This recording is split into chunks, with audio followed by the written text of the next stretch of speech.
welcome back. I'm Shannon Lovin, your friendly librarian, and I'm back with some book love, so let's chat. This is one of those side videos, so this is not a regular episode, so just letting you know that ahead of time. This is all about Agatha Christie, not to be confused with the podcast, which I highly recommend, all about Agatha. I'm talking about Agatha this time.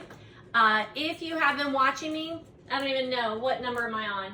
I'm on episode 64, I think is the last one that I put out there. I have probably talked to you about Agatha Christie every episode, but if not, the majority of them, because I'm always either reading her, reviewing her, or she's next on my like, hey, here's what I'm getting ready to read. So I can't imagine that there's been a video that's gone by, other than maybe those first few that I was doing back when COVID started, that started this whole party. But since then, I've always talked to you about Agatha Christie. She's always included in the books that I've read since the last time I talked to you, my book hauls, my book reviews. She's there, right? So settle in. It's Friday evening, August 22nd. We've been back to school for a week and, well, actually 2 weeks. The kids have been there for a week and a half. I'm a high school English teacher by trade. But somehow I have mustered up enough energy, this is how, to sit down and talk to you. And my husband had to go work on the boat tonight, so I'm like, hey, take an opportunity while he's not here. Because although what you see are all books and windows, on this side, the books only come up to like here. And then the whole area is like open up, right? So if he's home, it's a little awkward for me to sit over here and film, especially about Agatha Christie. And I've been wanting to make this video for a while. And then I took it as a sign today that first period, I was talking to the kids. Oh, I know. So I was reviewing a notebook prompt that we did on the first day of school where I said, compose an essay, introduce yourself to me. I am your audience, and we used, all kinds of vocab words here. So compose, I'm your audience, describe yourself to me from your perspective, right? Whatever. And so then I had written mine when they wrote theirs last Thursday, but it's freshmen. Welcome to high school. And it's our first week of school. So whereas I said your essay should be about a page in a composition notebook, I could see they were struggling, right? So I read mine to them today, and in mine I said I'm a part of several book clubs, one that focuses exclusively on Agatha Christie. And I finished it, and they were writing, and one of the boys, a freshman boy, raised his hand, and he's like, who's that author that you said you do the book club over? And I said, Agatha Christie. And he said, yeah, she's the one that does Poirot, right? Bestill my heart. What a way to start the day. Yes, she is. And I'm like, how do you know that? And he said, my dad and I, we really like the shows. And I'm like, well, I would love to talk to you about anything you want to talk about with Poirot. So it was just really fun. It was just such a great way to start the day. Knock on wood, because I had a great start, and then my 7th period, not so much. But whatever, like that's how it goes in teaching, right? And life with teenagers in general. But I've just had a great start to the school year. They've been super fun. They've been super enjoyable to get to know. So yeah, I love it. So I, after school, we live in southeastern Ohio. After school, we ran down to Milford. Why did we go down there? Really to eat, I think. I think we were supposed to be doing something else, and then we ended up just going out to eat. We went to Joe's Napoli. If you're in the area, it's a pizza place in Milford, and we had a lasagna pizza, which was fabulous, with a little glass of Chianti. Is that how you say that? I think it is. And then popped by Starbucks to get my evening flat white when I'm by one in the evening. My husband went to UDF and got a milkshake. That's how we roll. And then had to come home, let the dog out, and then he had to go work on the boat. So I'm like, great time to make a video about Agatha. I don't think I'm going to be able to film the entire contents tonight because I'm not quite sure the direction that I want this video to go. All I know is that I've talked to you about Agatha so much that I wanted to dedicate like an actual video to just talking about her. We're 50 some books in to the chronological reading of Agatha Christie, where I started a Zoom book club in 2022. I'm pretty sure that's right, but I'll check it here in a minute. But I think it was in 2022 when I said I just threw it out there and I said, you know, I think I did it on Facebook and then in some groups that I'm in. I'm like, I would really like to go back and read Agatha Christie's works in chronological order. And I would love for people to do that with me. So if there's anybody else who wants to do that, I'm going to create a Zoom group, a Facebook group, and then we'll Zoom. We'll do it every couple of weeks and then we'll see how it goes. But I would like to read them and discuss them in chronological order. And voila, a group was started. I facilitate the group. There are 6 or 7 of us that are pretty regular. And again, no pressure. Like this is just a for fun thing. So no pressure when people can't show up. But you know, we routinely have a good amount of people there and enough to discuss the book that we've been reading. Our next book is So Many Steps to Death, which is also alternative title, Destination Unknown. And I think that's next Friday night. So I thought it would be a good time. By my calculations and everything that I've read, Agatha has 66 true novels. Now we've been reading novels and then short stories, however they come up. The list that we follow in our group is from the official Agatha Christie website. Their downloadable list of titles in chronological order, that's the order that we're going by. I'm not sure why you're watching this video, if you just like all things Agatha, or if you're part of another Agatha Christie group, or if you are thinking about starting an Agatha Christie group. But you have some options. So there's the chronological order. When you say that, it's like, whose chronology? So we go by the official Agatha Christie website's chronology, but Wikipedia differs from that from time to time. So if you're looking at Wikipedia's list of how they fall chronologically, it's a little bit different. They don't always include the collections of short stories as her chronological list, right? And then if you follow the app, so if you download the Agatha Christie app on your phone, that's not lining up with that either. But they're close, right? And they're close enough that you just need to pick one and then just stick to your guns and do that. And then again, if you only want to do the novels, it's like 66, but we have done the novels and then the collections of short stories as they were released. And then again, released in the UK or released in the US, or how do you want to do that? Because that always differs a little bit too. And that's why we just go by our list. And then I usually acknowledge, because when I run the group, I keep notes. I have things that we talk about. I bring up things that I think we should discuss. So does everybody else. I just like organize it and do it ahead of time. That's really my job as facilitator. I set the Zoom meetings, I create them, I invite people, I run the Facebook group. But it's a pretty corporate group, right? Everybody pretty much does do a part of it. And like when people come to the meeting, we are to the point where most people have input. I can't think of anybody not having input throughout the way.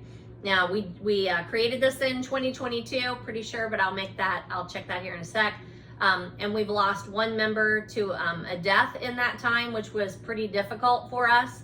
And that's been a couple of months, but she was a great contributor. She was always there. She had a lot to say. We miss her dearly. So there's that. We love you, Geranium, and we miss you every meeting. We think about you.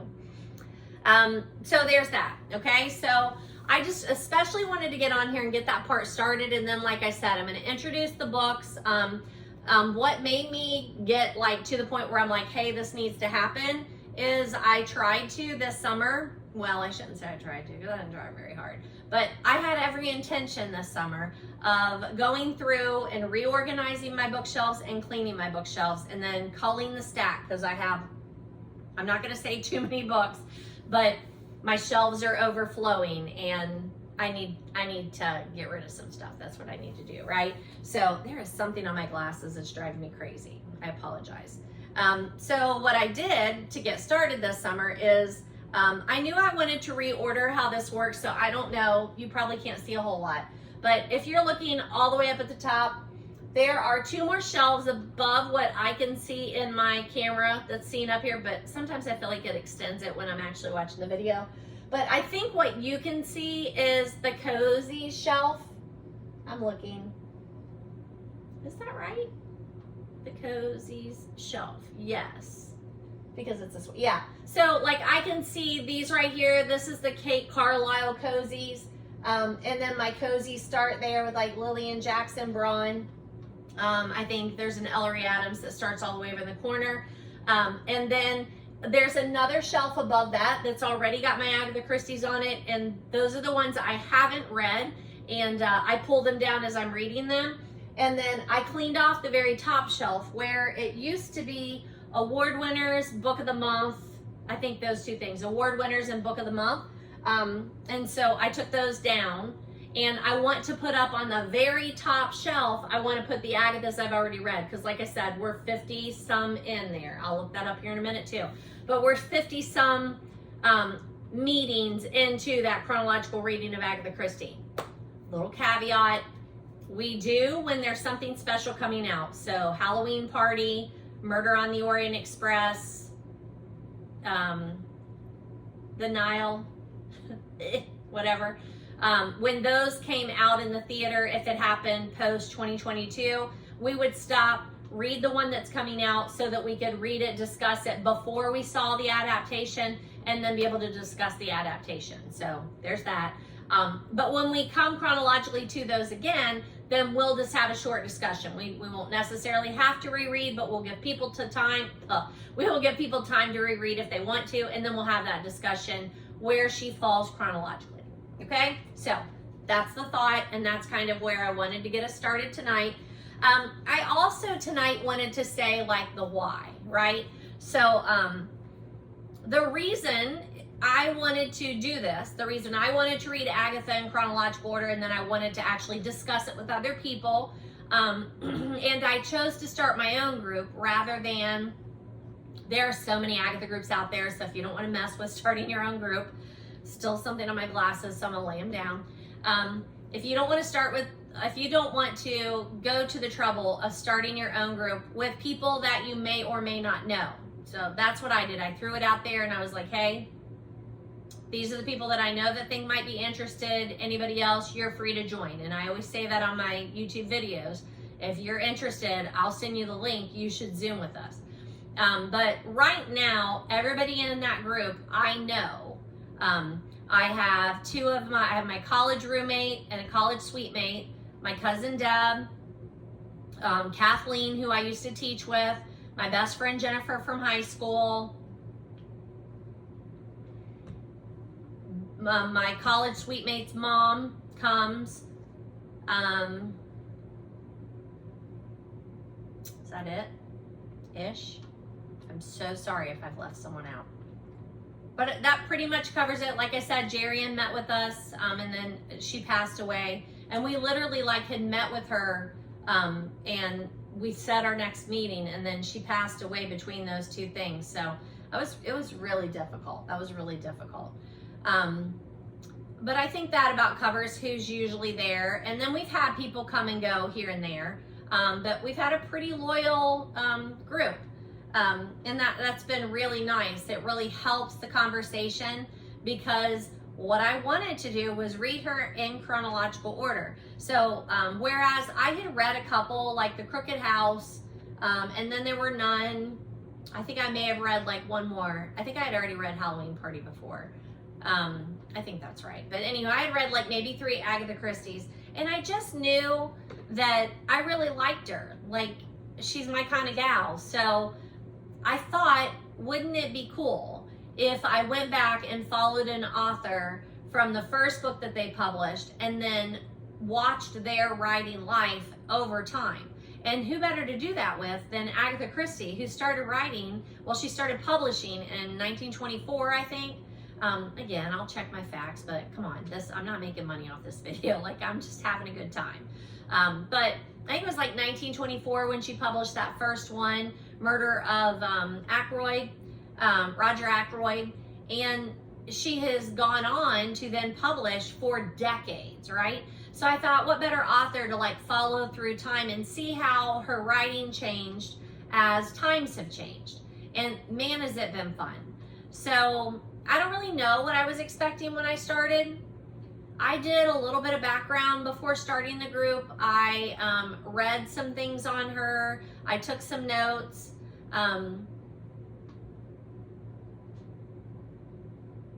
Yeah, I have a Google Doc that I started, and I put that background like information in there when I was trying to organize myself with like, hey, here's the game plan, here's the goal, here are the ground rules. And by ground rules, I mean we're following the Agatha Christie's official chronological list, and we can meet. There's something in my yard.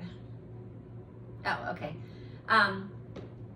We talked about like how often we wanted to meet, how we wanted to discuss the books, what the expectations were, and that sort of thing. And I wanted to get a feel for like what other people's expectations were, what other people wanted to do.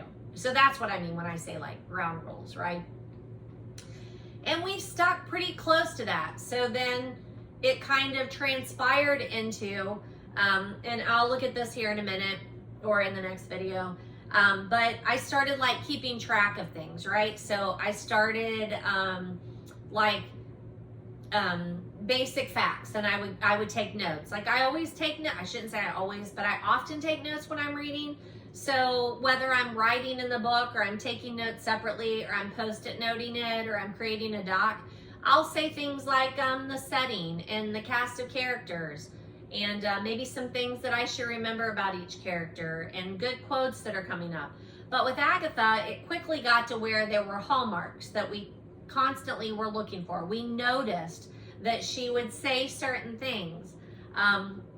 There is a famous one that we loved that like once we noticed she was saying it, I'm not gonna say it in this video because it's weird, but whatever. Once we noticed she was saying it, we were like, oh my gosh, why does she keep saying that word? And it's in every novel, right? So then we would notice it and it became a joke. And then we would notice things like when she mentioned race or when she mentioned gender. And especially when she was mentioning gender, like when she would say stuff about women, like, do we think she's being tongue-in-cheek, or is she echoing the time, or you know, what's going on here? And those were really good conversations. We noticed that people walked in and out of windows from the very beginning. So then we were like, okay, what's a window to them? Like I have French doors like sitting opposite of this. Is that what you're talking about? Are you calling that a window? So we had some people that did some background on that and then reported back and said, hey, here's what I think's going on. We notice, we note who the victims are, what the weapon is, if there are poisons that are mentioned. So it just kind of grew into what are the things that we commonly notice, what are the things we're commonly looking for, the red herrings. If we get to the end and we haven't figured it out by the end, but then we know, then we'll go back and be like, okay, when should we have known? What were some of the clues that led to this? It has been such a fun journey. It has. I'm now looking to see like how long have I been filming. 20 minutes, that's not terrible, because I wanted to give you like a 30-minute intro and then show you the books and then see where we go from there, right? But I highly recommend reading Agatha Christie, or really any, pick an author and do this. This one was just perfect because she wrote over numerous decades, and there are so many things that you can track, and not every book is a winner. And I think that's been fun too, for us to come to the table with those opinions. Agatha Christie is known for her two main characters and then some side ones, but mainly Poirot and Miss Marple. And I think something that came as a shock to us is how long we would be reading and how much we got to know Poirot before Marple even came into the picture. It was insane. Like, we're 50 some books in and we've read a handful of Marples and we hardly know anything about her. So I think that's really odd. I'm gonna light my candle while we're sitting here and take a drink. So I don't really feel like it's fair for me to say that I like Poirot more than Marple because I don't think I know Marple enough yet. I think it's coming, but yeah, I don't really feel like it's there yet. Trying to make sure my wick there is healthy. But right now, like they give me a hard time because I love Poirot. Not everybody does. Some people in our group find him irritating. Agatha found him irritating, so it's no surprise that not everybody likes him as much as I do, but he is my kind of character. I have really enjoyed getting to know Poirot. And I wonder, that's being weird, isn't it? Like, I feel like, oh, there it goes, okay. I wonder if I will get to know Miss Marple more and then like her more. I don't dislike her, she's just not endeared to me yet. Whereas Poirot, I feel like pretty quickly I was like, oh, I really like Poirot, right?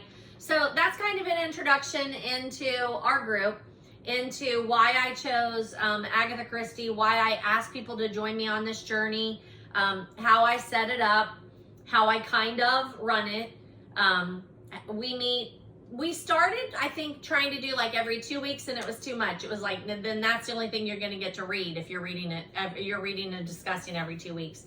Even though our books are fairly small, like just life, you're not going to get to read as much. So we shifted from about every 2 weeks till about every 3 weeks. But here's the kicker. When we got to know each other, we got to know each other's reading speed and preference. When we get most of our people there, when our 7 or more people are there and there are regular attenders, we first go over that date, and well, pretty soon we go over that date pretty quickly, and then we're like, okay, 3 weeks out, here's the date. Do we need to move it up or back or skip another one? Because there have been times when like there was a larger expanse of time in between there, holidays, or just things got busy there for a while, and we'd have to either, okay, we're going to either meet in 2 weeks or we don't get to meet for 5 weeks, right? So we're very flexible when it comes to that, and I'm glad because I need that at this stage in my life. And it works out. It really does seem to work out. On the Facebook page, I do post some extra stuff, and then some of the members post some extra stuff from time to time. When the news of the adaptations comes out, we usually are posting it there for everybody else to see. When there's an article published that mentions Agatha Christie, when we're watching something that makes an Agatha Christie reference, like we're all throwing stuff out there from time to time, a funny meme that has to do with Agatha or something that we've talked about. We will all throw things out there, and I think that's fun too. Now on the Facebook Agatha page, like I can look, I don't know, but there are a lot more people that follow the page than are really involved in the discussions, and I don't really know what that is. Like I was really a little nervous to start with because like all kinds of people that I've never heard of, like requested, right, like to be a part of that Facebook page, and I didn't deny anybody because I don't know, I don't want to hurt anybody's feelings if I said, oh, come join our page, and I'm like, deny. So I don't like to do that. So I wasn't sure if we were going to get spammed or inappropriate people coming on or whatever, and knock on wood, that hasn't happened yet. So I don't really know what the purpose of joining the page is if you're not going to participate in the discussion. Other than if you're someone who, like I'm part of lots of Facebook groups that I don't necessarily interact with, but I like their content, and I like to kind of keep up with what's happening, or I follow, like, I would follow those things, but maybe I just don't have time to actually interact or attend meetings. I get it, right? So whatever the case may be, I haven't encountered problems there yet. I feel like maybe Becky at one point told me about something and I went and deleted somebody. I can't remember. And I don't remember what it was, but I feel like maybe that was the only one. So that's why I chose this. That's how I put it out there and got it started. That's how I manage it. That's the who, what, where, when, why. So the next part here, I would just like to show you my vintage Agatha covers and those titles in order. And then I'll see where it goes from there. But what I think is I'm going to show you Agatha Christie's titles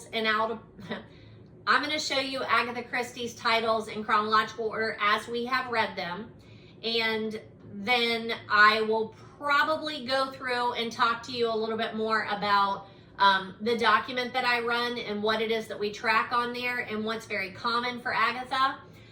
Before I do that, I would, like, this is my usually like what I'm currently reading stack, so it's not specific to this particular one. And I reviewed this, I didn't just read it, but some of these are, but let me lay this down here. The two here that I want to show you, we are reading this. We are reading Agatha Christie, an autobiography. This is what it looks like. There's a great picture of Agatha on the back. I've got some things tabbed there because I'm only through part 1 and part 2. I'm on part 3. We have probably even discussed part of part 3, but I haven't really got there. But I'm reading it and I'm just taking my time reading it, and then we're discussing it as the group too. I am always consulting this. This is my favorite Agatha Christie resource. It's the Agatha Christie Companion, the complete guide to Agatha Christie's life and work. It's a revised edition. It's by Dennis Sanders and Lee Lovallo. I love it. This is the one that I look at. And I consult every time we're reading. I look and see what it has to say about the book that we're currently reading. But I like this one too. I don't love it, but I like it. This is the new Bedside, Bathtub, and Armchair Companion to Agatha Christie. It is Riley McAllister and Unger. That's the editors. It's okay. It's different. It's different. It has a lot of this kind of stuff. It looks more like a magazine. It's talking about topics more than each book individually, but it does, I think, talk about each book individually. I'm just not crazy about how it's set up, right? So I don't know if you can see that contents, if you wanted to stop and zoom in there. But I don't know. I don't love the way it's set up. It does have a nice index though, so after I finish reading one, I go back in the title index and I look and see, and then I go and read what it has to say with that. And I've gotten some good stuff out of there. I just don't absolutely love it, right? So there are those. All right, give me a minute. I'm going to pull up some of those Agathas so I can show you one by one those lovely covers, okay? All right, so here's some extra Agathas. And this is one of the reasons I wanted to do this video, because you might not know that all these exist. These are like different, right? So I don't know if I knew that when I first started. I was reading all of the Agathas in chronological order, and then I'm like, oh wait, she has more than just novels. She has plays, she has short stories, she has collections of short stories, and then there's extra. So I wanted you to see some of these extras as well, so you can be on the lookout for them, okay? So this first one is The Life and Crimes of Agatha Christie. It's by Charles Osborne. He is one of those people, one of those names in the Agatha sphere that you should know. I haven't read it yet. I haven't read any of these yet, right? This is Agatha Christie, A Mysterious Life by Laura Thompson. This is one of the biographies that's very well known. Again, Laura Thompson is a name you should know if you enjoy Agatha Christie. This is A Daughter's Daughter. It's Agatha Christie writing under the name Mary Westmacott. So you should know, like if you like Agatha, you should know she also wrote under the name of Mary Westmacott. And these, my understanding is they're a little more murder, less mystery. This was published by Dell for 75 cents, which I think is amazing. And this is another copy. It's a more modern copy of A Daughter's Daughter by Agatha Christie writing as Mary Westmacott. It's a more modern one. But, you know, anytime I see one and pick it up, I'm going to buy it. Agatha Christie, The Unexpected Guest, adapted as a novel by Charles Osborne. So this was probably a play that she wrote. And again, there's that Charles Osborne. He adapted it into a novel. Agatha Christie, Spider's Web, and it says a novel, but it's adapted as a novel by Charles Osborne. So I think that's probably another play. We have Queen of Crime, Duchess of Death, Agatha Christie, an intimate disclosure of the carefully guarded private life of the greatest and most beloved mystery writer of our time, and a behind-the-scenes look at how she wrote her most intriguing plots by Geoffrey Feinman, with a complete biography of her work. Now, complete, since this was $1.75, Probably not, but up until the time this was published, maybe. This is The Life and Times of Miss Jane Marple by Anne Hart, a delightful biography of Agatha Christie's most beloved detective. That. And then we have one for Poirot, The Life and Times of Hercule Poirot by Anne Hart, a lively fictionalized biography of Agatha Christie's most famous detective. The Agatha Christie Who's Who. You will not be reading Agatha very long before you get overwhelmed by all the characters. And where I said before, her main characters are Poirot and Miss Marple, it's true, but there's also Tommy and Tuppence. And then if you do download the Agatha Christie app, which is free by the way, and you click on like titles, and you can say titles by publication or titles by title, by alphabetically. I always do by publication, and then when you're looking at them, it will tell you who the main sleuth is. And so, you know, you have Poirot, you have Miss Marple, you have Tommy and Tuppence, and then there's just some outliers there, right? So throwing that out there, there's a lot of people when you're talking about Agatha Christie. This is Agatha Christie Around the World with the Queen of Mystery, the Grand Tour. It's edited by Matthew Prichard. I know I'm not saying that right, but I don't know if you know who he is, but pretty sure he is her grandson. Isn't that right? I'm looking. Yes, Agatha Christie's grandson, Matthew Prichard, if that's how you want to say it. This is not Agatha Christie, but she's a contemporary and influencer of Agatha Christie, and that would be Josephine Tey's The Daughter of Time. So that's in my stack. Here's another Mary Westmacott called The Burden. This is a collection of Agatha Christie. This just came out in the last couple of years. It's called Marple. This is not by Agatha Christie. This is inspired by Agatha Christie. And you have 12 new mysteries.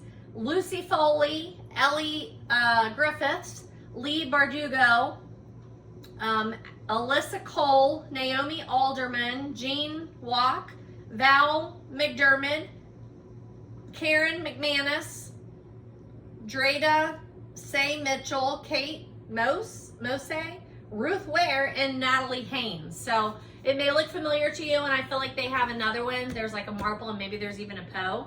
And then my last one I'm showing you is another Mary Westmacott, The Rose and the Yew Tree. Okay, so those are just ones that I have in my like Agatha related stack of, hey, these are ones I want to read. I just haven't gotten to them yet. It's like I keep finding them, right? So this is the Omnibus of Crime. It's edited by Dorothy L. Sayers, who's another name that I didn't know until I started studying Agatha. But when you open it, so Agatha's not in this one. I think I picked it up because it was Dorothy L. Sayers, which, like I said, I did not know that name until I started studying Agatha. But this was published in 1929. Yeah, and I think we read our first Agatha was published like 1924. Let me look. So if you're looking at chronology, Stella's outside, so I'm like making sure. Stella's my dog, so don't panic, it's not a child. But when I'm looking at my chronology, Agatha was born in 1890. Her father died in 1901. Max Mallowan, who she later marries, is born in 1904. Agatha attended finishing school in 1906. She was a pianist in Paris, France. In 1910, she got the flu, and her mom said, hey, why don't you spend some time writing since you're down anyway? She did. She wrote something called The House of Beauty, which I think is unpublished. In 1913, she meets Archibald Christie. I think Agatha, when she got the flu in 1910, that makes her 20, right? Yes. Excuse me. In 1914 through 1918, we've got World War I. She's working in the hospitals, in the infirmary. She gains a lot of knowledge about poisons and medicine. In 1914, then she marries Archie Christie, thus getting the Agatha Miller name. That's Stella coming back in. The Agatha Miller name changes to Agatha Christie because she marries Archibald Christie in 1913. I'm sorry, she meets him in 1913. They marry in 1914. In 1916, she writes The Mysterious Affair at Styles. Then she publishes in 1920. So I'm still a little ahead of the game. I think I gave you some wrong numbers there at the beginning of the video, but I told you I would check. I'm checking. So she writes The Mysterious Affair at Styles. She publishes it in 1920 with the Bodley Head publisher. Dodd Mead & Company is her American publisher. In 1919, she has her daughter Rosalind. Stella's now eating, so you're going to hear her eating crunchies. In 1920, she signs that 6-book contract with John Lane Bodley Head, and they publish the first book, which is also the first Poirot, The Mysterious Affair at Styles. Okay? Why did I come and do this? Oh, because I was trying to see, like, when was this published and why is Agatha not mentioned in here? Well, that's because this is published in 1929. And 1929, she has written a lot of short stories and a couple of novels, but really, you know, she would not be that established, I guess. So maybe that's why. But I know that Dorothy L. Sayers, that's a name that comes up a lot. So I would still house this with my Agatha Christie's. That's why I was saying that. Okay. So we'll put that out there. How's that? All right, I did move you closer to me so that we could be I could show you this covers a little bit better. But I kind of like it, so I'll probably leave it there. There's like a old Victrola, that's what that sits on to film. But I think I kind of like that, so I'll probably leave it there. Anywho, so these are housed over here in my currently reading section because most of these have a story or stories in them that I've already read or plays that I've already read, but it's in with a collection. So here we have The Mousetrap and other plays, right? So we have 8 great plays.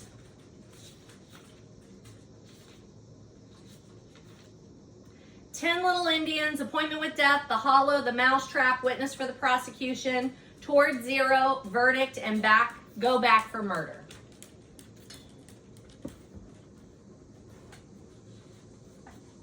Here we have Murder in Our Midst, 3 complete mystery novels by Agatha Christie, Body in the Library, The Murder at the Vicarage, and The Moving Finger, which I think we've read all 3 of those, so I just need to read them.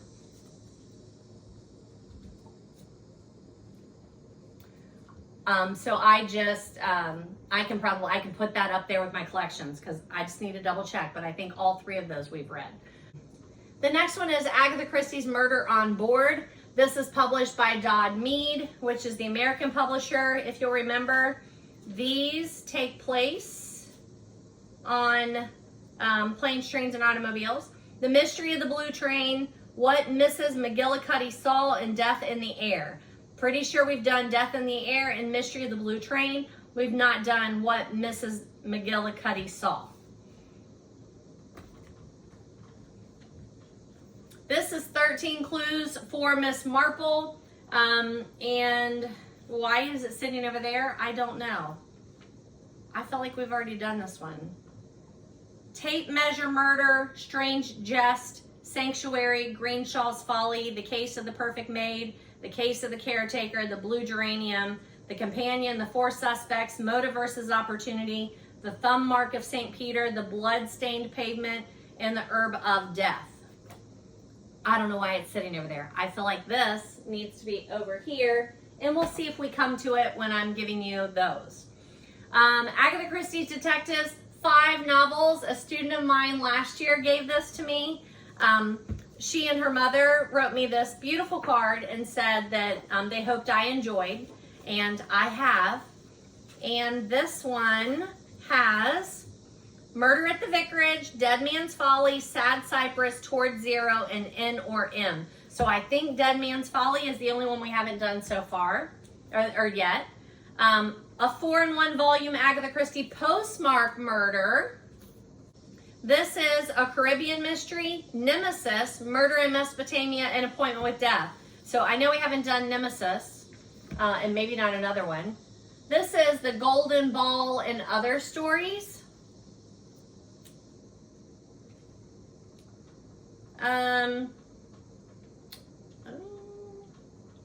Oh, because we did these in 2 separate times, but I'm pretty sure we still have already done all these.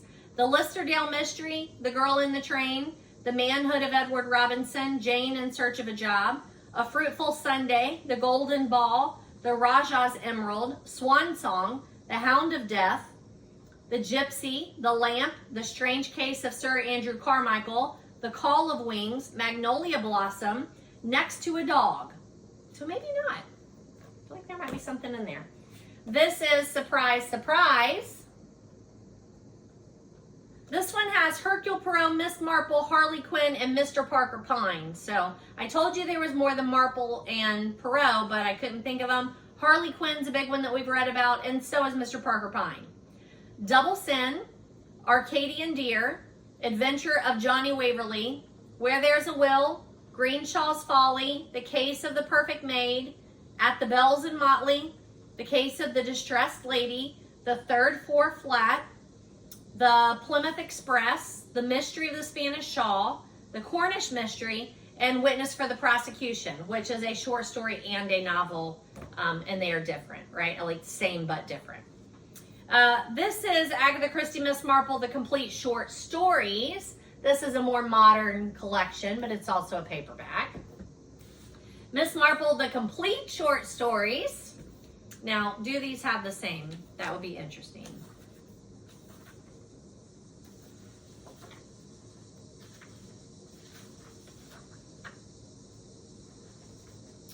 Tuesday Night Club, The Idle House of Astarte, Ingots of Gold, The Bloodstained Pavement, Motive and Opportunity, The Thumbmark of St. Peter, The Blue Geranium, The Companion, The Four Suspects, A Christmas Tragedy, The Herb of Death, The Affair at the Bungalow, Death by Drowning, and then and those were all from the Tuesday Club Murders. From the Regatta Mystery, Miss Marple Tells a Story. From Three Blind Mice, Strange Jest, The Case of the Perfect Maid, The Case of the Caretaker, and Tape Measure Murder. And then from Double Sin, Greenshaw's Folly and Sanctuary. So these are actually the same exact thing. This is just that new collection that came out in the last couple of years, and this one has been out for a long time. This says 20 stories from Agatha Christie, and it was published in 1985. And then the last one that's in this stack is Agatha Christie's Hercule Poirot case book.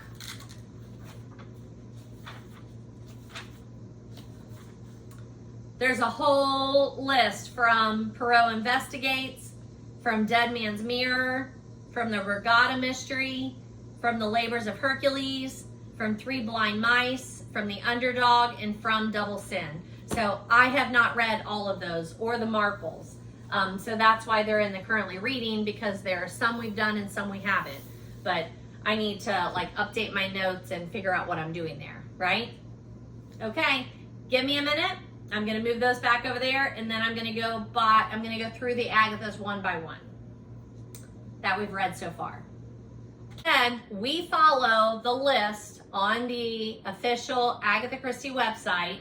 And this is what it says. So you can go there, and it's Christie-reading-list.pdf.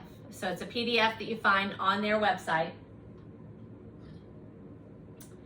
And it says, if you want to read the books in publication order before you discuss them, this is the list for you. For the books, the year indicates the first publication, whether in the US or the UK, and where possible, we have given the alternative US, UK titles. So I don't think we've even talked about that yet, but often they were published under different titles depending on where they were published.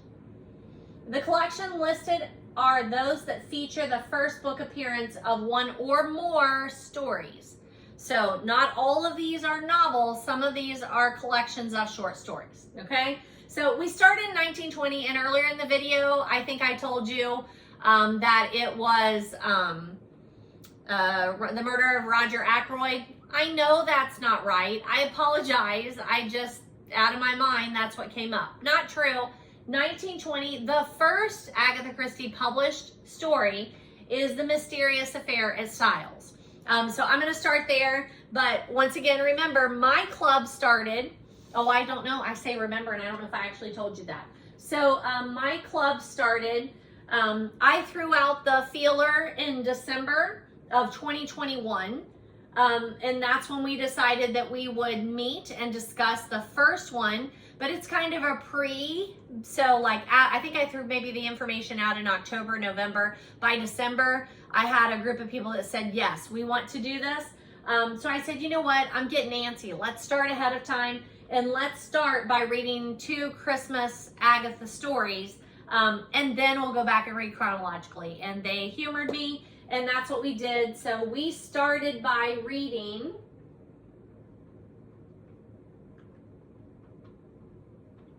Hercule Poirot's Christmas, also known as Murder for Christmas or A Holiday for Murder, and then Hercule Poirot's name is in there somewhere. That was actually published in 1938, 39, depending on what you're talking about. We started with that and the short story, The Adventure of the Christmas Pudding, which was published in 1923, and that's a short story. It appeared in the Sketch magazine, and I think also as Theft of the Royal Ruby. I think that's how it goes.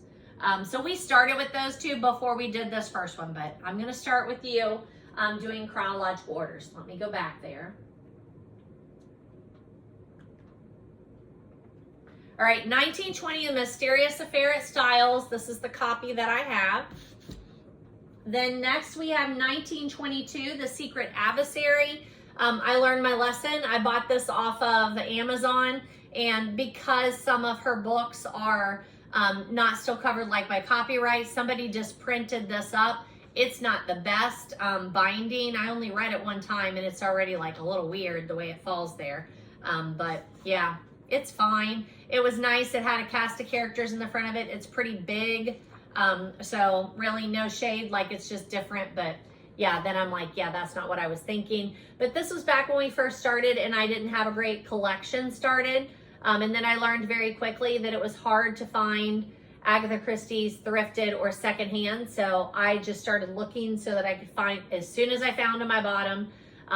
And then I started keeping a list. So it took a little while to realize, unless you want to buy every book for retail and get a modern printing of it, there's a whole nother rabbit hole for you to fall down when trying to get a hold of these copies. So there's The Secret Adversary.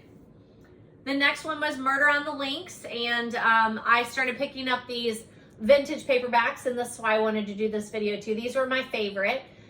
This one sold for Dell for $1.50, and this one sold at Dell for 45 cents. My $1.50 one fell apart, so I put a binder on it, because at this point then I had already started realizing that I wanted to annotate heavily. And when you do that, and especially when you do it with these vintage paperbacks, they're gonna fall apart. And I love the covers, so I'm gonna keep it. The next one is 1924, The Man in the Brown Suit. This is the first time I had one of these copies that's like a leather edition. They have this cool picture on the front of Agatha profile. It says the Agatha Christie Mystery Collection. The next one is, oh wait, here's another copy of the brown suit that I picked up at some point, and look at that cover. And then one of these. Again, by that time I was just like, I pick them up anytime I see them, and sometimes I end up with multiple copies. If I think of it ahead of time, I offer them out to the group. I don't always remember to do that, but I try to. But that was 1924, The Man in the Brown Suit. Then also in 1924 was Poirot Investigates, because this is one of those collections of short stories. So this has The Adventure of the Western Star, The Tragedy at Marsden Manor, The Adventure of the Cheap Flat, The Mystery of Hunter's Lodge, The $1 Million Bond Robbery, The Adventure of the Egyptian Tomb, The Jewel Robbery at the Grand Metropolitan, The Kidnapped Prime Minister, The Disappearance of Mr. Davenheim, The Adventure of the Italian Nobleman, The Case of the Missing Will, The Veiled Lady, The Lost Mine, The Chocolate Box. So those were fun, and even though we read those years and years ago at this point, I still fondly remember those, and I started loving Poirot from those stories.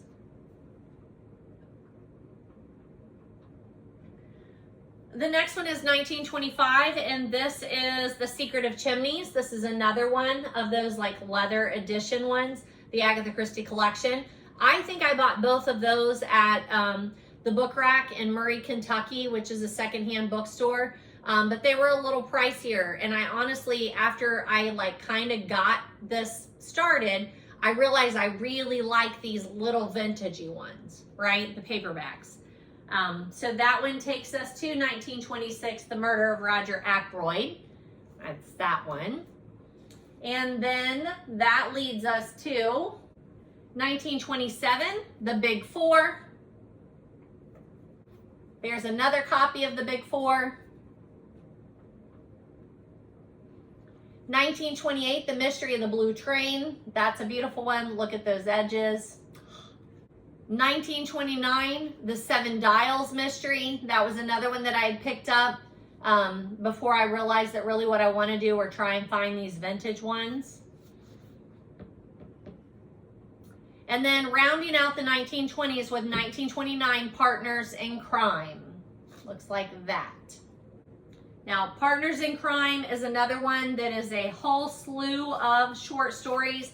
I'm not going to read those to you because I don't know that you want me to read you the entire list of the short stories there. But some of my favorites, The Affair of the Pink Pearl, The Man in the Mist, The Crackler, The Sunnydale Mystery, The Clergyman's Daughter, The Unbreakable Alibi. There's some fun ones in there. These were more like, if you look on the Agatha app, it will tell you the genre. So whether it's a crime novel or espionage or, I mean, they're all crime novels, but they're listed a little differently in the app. So I would take a few minutes and kind of familiarize yourself with that. But this rounds out the 1920s. All right, these are Agatha's books that were published in the 1920s. Okay, so we start with 1920, The Mysterious Affair at Styles, and we go through 1929, Partners in Crime. Yes, we do, making sure I'm on the right track. So then in the 1930s, starting in 1930s, we have The Mysterious Mr. Quinn. This is when I really like started falling in love with these vintage paperback ones. When I started recognizing the illustrations, and that's a whole nother thing, like the illustrators who started really doing her vintage paperbacks. So I love them. But there's The Mysterious Mr. Quinn, 1930. This is a collection of short stories. I'm not going to read them all because this is a big long list too. Sorry, I need to turn it back off. My mom had called. There we go. I tried calling her back. She didn't answer. But this is a big long list too.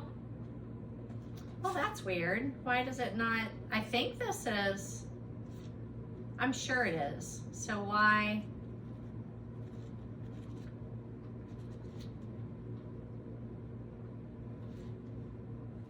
That is weird. So like it doesn't give the list of the short stories in here. It just starts right off with The Coming of Mr. Quinn.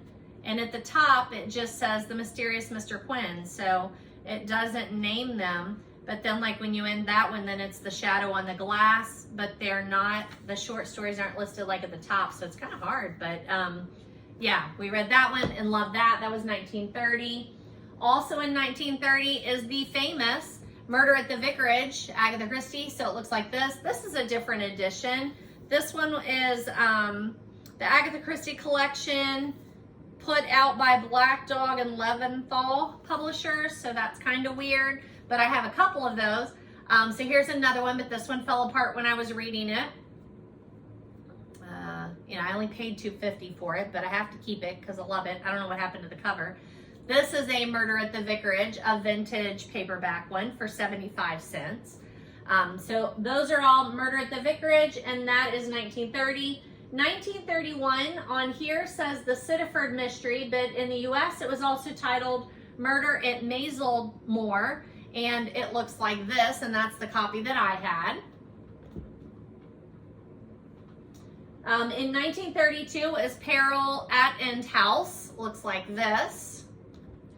In 1933 it was Lord Edgware Dies. Now this is a weird one because on my list that I went by, it just says Lord Edgware Dies, and it doesn't say there's an alternate title. So it took me a long time to realize that the Tuesday Club Murders, is that right? That's not right. Hold on.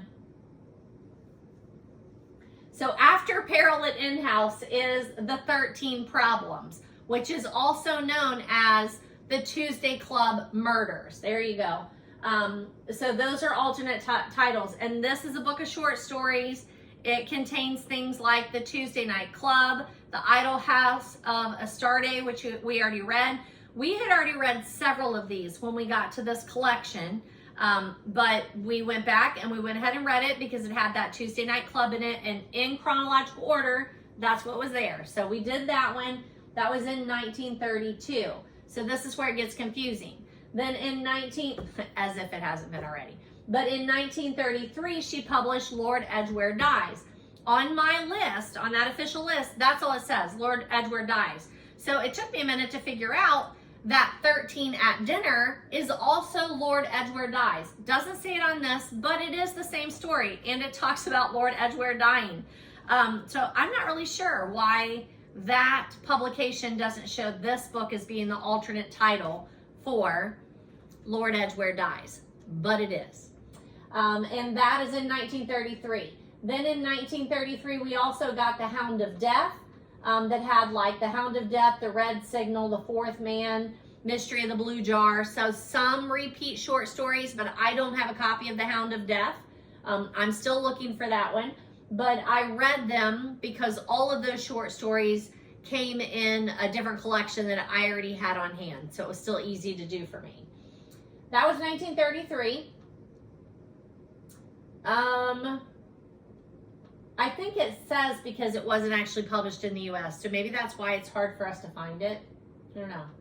1934 was Murder on the Orient Express, also known as Murder in the Callous Coach. You probably know it as Murder on the Orient Express because we have many adaptations of that one. It's a lovely little book, and I have several copies. These are retro, but they're a little more 1980s-ish. I don't know if it tells me if that's when it's published, but that's what it looks like. 1960, 61, 91. First Harper paperback printings. This is the 1990 version, okay? And then also, eventually, this is gonna fall off, and I don't want that to happen. I did pick up a copy of Murder in the Callous Coach just because I didn't have a copy of that. But I only paid $5 for it. It looks like I paid a lot for it because it was in a plastic thing. But from Half Price Books, it was over in their collectibles for $5. And it says right on it, original British title, Murder on the Orient Express. And I hope you can see like that down there. It's so adorable. So there's that. Yeah, okay. That was 1934. Also in 1934, they published the Listerdale Mystery, which looks like this. This is a more modern one because on here it says like it wasn't published in the United States. This one was published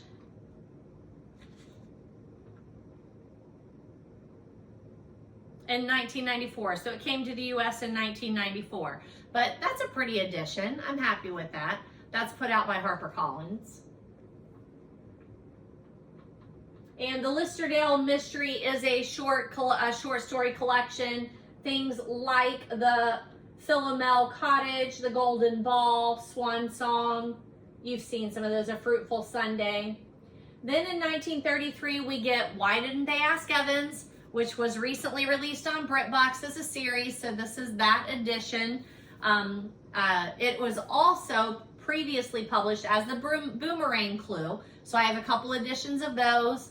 It looks like that. These are lovely covers. Boomerang edition. So a couple of those. Then we have Mr. Parker Pine Detective. I have one that looks like this and one that looks like this.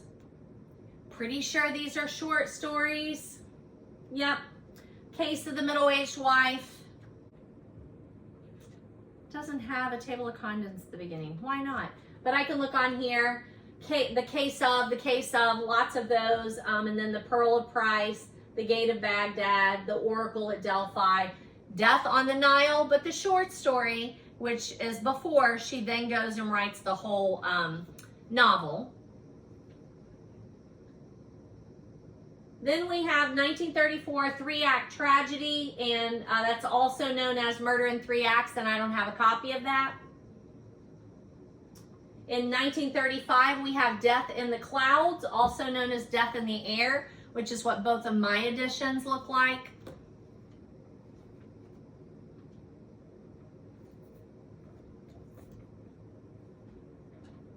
(1936) is the ABC Murders. This is a more current copy. Also known as the Alphabet Murders, and there is, my mom's calling. All right, I'm gonna move my candle back. Like I said, my mom just called, so there was that. But the last one I told you was 1936, the ABC Murders, also known as the Alphabet Murders, great adaptations on television. 1936, Murders in Mesopotamia. I'm missing something. Maybe I don't have a copy of that. I must not have a copy of that. Then 1936, Cards on the Table. So I do keep a list of the ones I don't have a copy of, and on the app that you can keep on your phone, there's a place for you to mark if you've read it and if you own it, which has been really, really nice, but I also keep a Google Doc with that. But here's Cards on the Table, 1936. 1937 was Dumb Witness, also known as Poirot Loses a Client, Mystery at Little Green House, and Murder at Little Green House. So a couple of different ones. The one I have is Poirot Loses a Client. This is one of my favorite covers. Can you see it? It's ridiculously good. 1937 was Death on the Nile. That one you'll know. This is one of the newer copies. I still thrifted it, I do believe. I don't think I paid retail for any of those. But that's Death on the Nile. Also 1937, Murder in the Mews. Looks like that. Also, that is known as Dead Man's Mirror. It has Murder in the Mews, The Incredible Theft, Dead Man's Mirror, and Triangle at Rhodes. Then 1938, Appointment with Death. A nice one. I put a lot of ones in that. I don't know why, but there's that.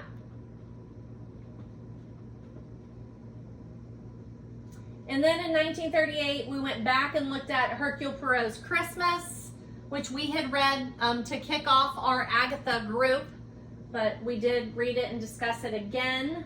Also known as Murder for Christmas and A Holiday for Murder, which I have a copy of the one that looked like that too. I have several that have this cover. I love that one. 1939, Easy to Kill. Looks like that. 1939, And Then There Were None. Has various titles, And Then There Were None, and 10 Little Indians. Whoopsie, whoopsie. Looks like that. There's also another title that it was originally published under that I will not say, but you guys may already know. If you know Agatha Christie, that one that came out, so I'm not going to go there. You can look it up on YouTube or on Wikipedia if you don't know what I'm talking about. The original title for And Then There Were None. And then in 1939, The Regatta Mystery. Looks like this. It includes The Regatta Mystery, The Mystery of the Baghdad Chest, How Does Your Garden Grow, Problem at Palencia Bay, Yellow Iris, Miss Marple Tells a Story, The Dream, In a Glass Darkly, and Problem at Sea. And that will round us out for 1930. So 1920, 1920s, 1930s, 1920s, 1930s, okay? Now I'm gonna move those around so that I can get the other ones up here, but we're getting closer to where my group is in the chronological reading of Agatha Christie. I'm leaving them on the table because I am going to ask my husband tomorrow to help me put them all the way at the top there, and start having my Agatha shelf be at the top. That's my game plan. All right, so let's look at the 1940s. So we start 1940 with Sad Cypress, looks like this. Look at that cover. I love, and we'll talk a little bit about covers later, but if you look at it, several things that you see, there will be 3 or 4 things that are brought up in a story. So that's Sad Cypress. Then in 1940, 1-2 Buckle My Shoe. In the US, it was published as The Patriotic Murders and an Overdose of Death. So I have an Overdose of Death, and then underneath it, it says original title, The Patriotic Murders. And then I also have this one, which I showed you before. There are several that have the same cover, this edition, and this is The Patriotic Murders, also published as an Overdose of Death. That is 1940. 1941 is Evil Under the Sun. I have this edition, and I have this edition. In 1941, it was N or M, so that looks like this.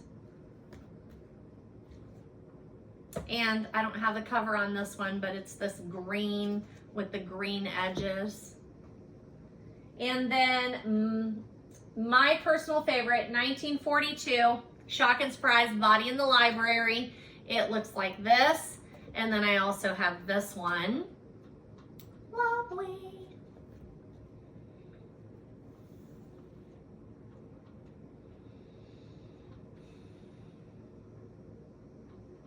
In 1942, it was 5 Little Pigs. Also known as Murder in Retrospect, a Hercule Poirot mystery. 1942, also The Moving Finger, also known as The Case of the Moving Finger. I have that one. And that one.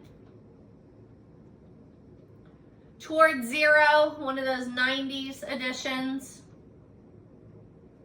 Also known as Come and Be Hanged. I don't have a copy of that one.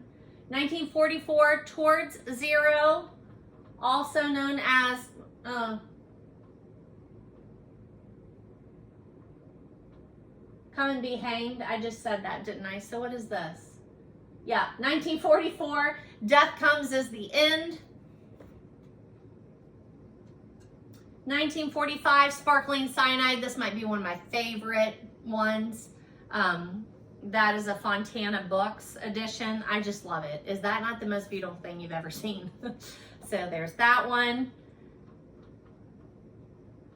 Also known as Remember Death, and this says original British title, Sparkling Cyanide. So I have the Sparkling Cyanide, I have the Remember Death, and then I have another copy of the Remember Death. I love this one. This is a great illustration. And then I have one more. Actually I have another one. Looks like this. I don't know how I ended up with all these. Probably after the fact, like before. Sometimes if it's cheap, I just buy it whether I have a copy of it or not. I don't even check if it's going to be $1 or $2. After Remember Death, 1946 is The Hollow, also known as Murder After Hours. So that's the one that I have. And under it, it says formerly titled The Hollow. And then in 1947, it's The Labors of Hercules. So mine looks like this. This is a collection of short stories. And this is the story where Poirot, it's a play on the fact that he's called Hercule Poirot and he didn't know who Hercules was. So he decides he's going to take cases based on the stories of Hercules to get to know those stories better, right? It's a great cover. There's that one. Where are we? That takes us to 1948, Taken at the Flood.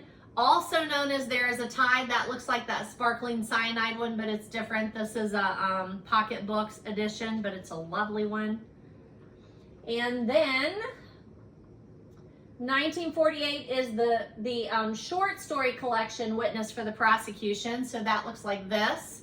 And like I said, this is the witness for the prosecution and other stories. So that's not the novel, Witness for the Prosecution.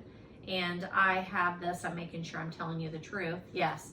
And then this is also the collection of the short stories called Witness for the Prosecution. I don't think I told you why I'm wearing this. So my friend Stephanie bought me this. It's the headband, the Hercule Poirot headband. So it has Hercule Poirot and Agatha Christie's like sayings on it. I don't know if you can really see that. I'll try and give you a close-up in the intro.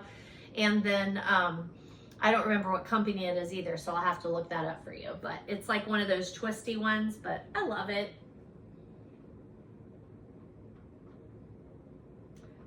Here's my other copy of Witness for the Prosecution. All right, so these are all the ones that I have read. So you've got in the 20s, in the 30s, and then in the 40s are these two, right? And then in the 40s, we also have 1949 Crooked House. However, I read that this year, so it's sitting on my currently, like this year, books that I've read. So I'm gonna go grab those real quick to do those for you. But I wanted to at least get these guys on here first so that you can see like, hey, here's where we are, okay? And then I'm gonna move these over. I'll be right back. All right, so here's that copy of Crooked House that rounds us out for the 1940s. That was 1949, right? But these are going in a separate stack because they need to go back on my, I finished reading them this year stack. And then in 1950, A Murder is Announced. This is one of the newer versions, if you've seen those. I think it's interesting. It's got the Queen of Mystery up here, and then right here it's got the sleuth, so it tells you, hey, this is a Miss Marple. It also has the Miss Marple on the spine. So I think those are pretty cool, even though they are more modern. And then in 1950, Three Blind Mice, also known as The Mousetrap. Wait a minute, where's A Murder is Announced? Did I already do that one? Oh, sorry, this is another copy of that, A Murder is Announced, that I put there. Here's that, The Mousetrap, which you may recognize is the longest running play, and it's still out there, but this is The Mousetrap, the short story, and there are several short stories in here, Three Blind Mice, Strange Jest, Tape Measure Murder. So a lot of these we had already read before, but we had not read that Three Blind Mice, which is the Mousetrap short story. I think I'm saying that right, right? And then after that, we have They Came to Baghdad, 1951. That was a really fun one. 1951, The Underdog. This is short stories, The Underdog and Other Stories featuring Hercule Poirot. I just got to show you that and pause a minute. Look at that cover. It's ridiculous. Here's another copy of The Underdog and Other Stories. Good. Here's a Mrs. McGinty's Dead. This is 1952, also known as Blood Will Tell. I have another copy of that. It looks like this. And one more copy of that. It looks like this. This is a fabulous one. Look at that illustration. Like it takes you right into like feeling like you're sitting there watching the play. Then 1952, They Do It With Murders, also known as Murder with Mirrors. Where's my copy? Oh, I don't have that one. Dang it. Hold on. So yeah, here's what's going to happen. I have a copy of They Do It With Mirrors, but I haven't got my notes transcribed. And it must be in this like stack of books over here that I need to organize because I can't find it. So I will show you the cover of that when I get to it. But that's 1952, They Do It With Murders, also known as Murder with Mirrors.